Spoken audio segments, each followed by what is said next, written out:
Hey guys, here's the update on the tank. It's been running for a little over a year now. Everything is doing pretty good. Still using the same light, the same pump, and the same skimmer, the same calcium reactor. Pretty much everything is the same. I haven't really done anything differently or add any other component to the Reef system. The core is doing pretty well. The SPS are growing pretty fast, and the color is pretty good. You know, it's not the most colorful core that you've seen, but overall I'm pretty happy with their health and their growth rate. As you can see, I have a lot of fish. I'm a big fish guy. I like to keep a lot of tangs, a lot of angelfish, and antheas, chromis. I just like to see a lot of fish in the tank. So far, the angelfish had nipped pretty much all my egg cans, and all the egg cans have been moved to a separate tank. They also nipped on the open brains, acantophilia, so all those cores have been moved to their own separate tank. They do occasionally nip on the SPS, but it's not to a point where the SPS is slowing down or deteriorating. So I think they're okay with the SPS.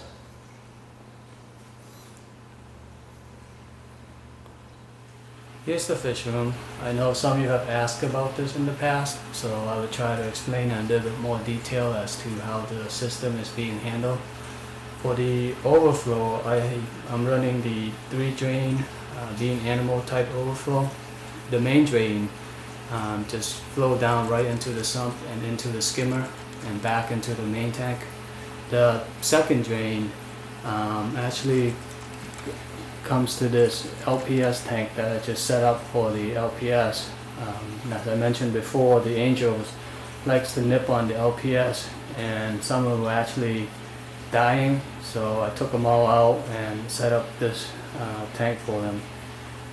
For this tank, I'm running LEDs, the AI Hydra HD, and the LPS are responding to the light pretty well.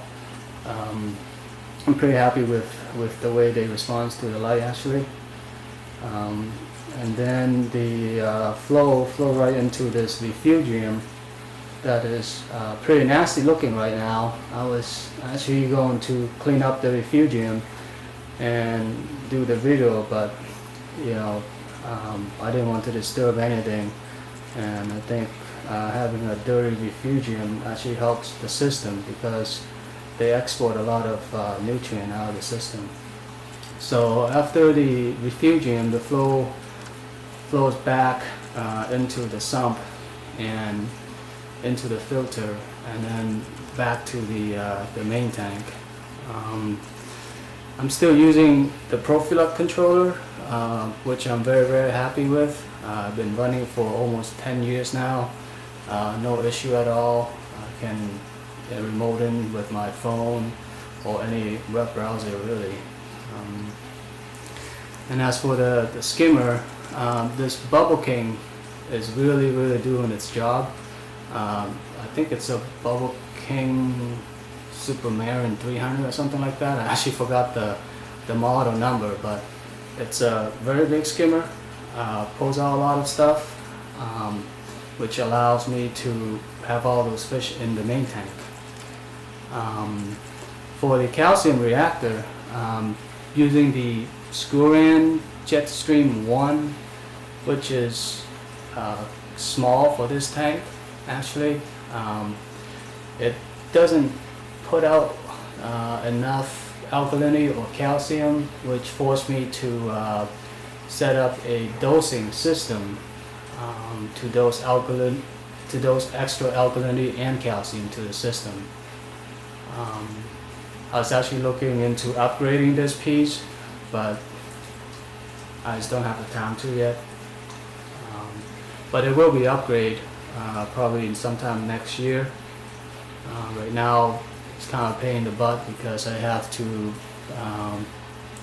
refill the calcium media in the calcium reactor every 3 months or so. That is way too quick. I would like to at least last for 6 months or so, but that will do for now. So again, there's nothing really special about this setup. Just a really big skimmer to clean the water, and a refugium system to help export the nutrients from the water.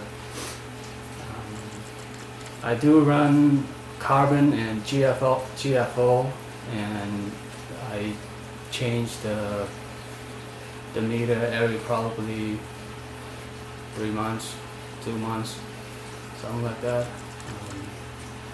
Sometimes I forget,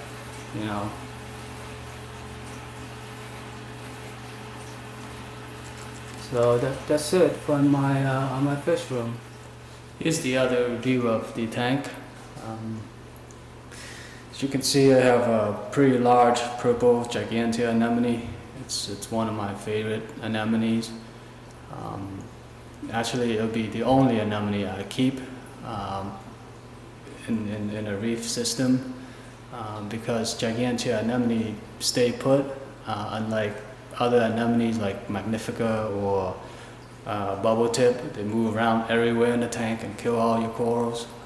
Gigantea, once they find the spot, they pretty much stay there for a very long time, unless you do something that change the parameter of the water, and then they move. But this purple gigantea has been staying here for ever since I set up the tank, and in the previous tank it has been in the same location for 3 or 4 years. So as long as your water is constant and your parameter is in check, it will stay in the same spot, which helps a lot when you have a reef system with all your corals. All it takes is a anemone walking around the tank and kills everything.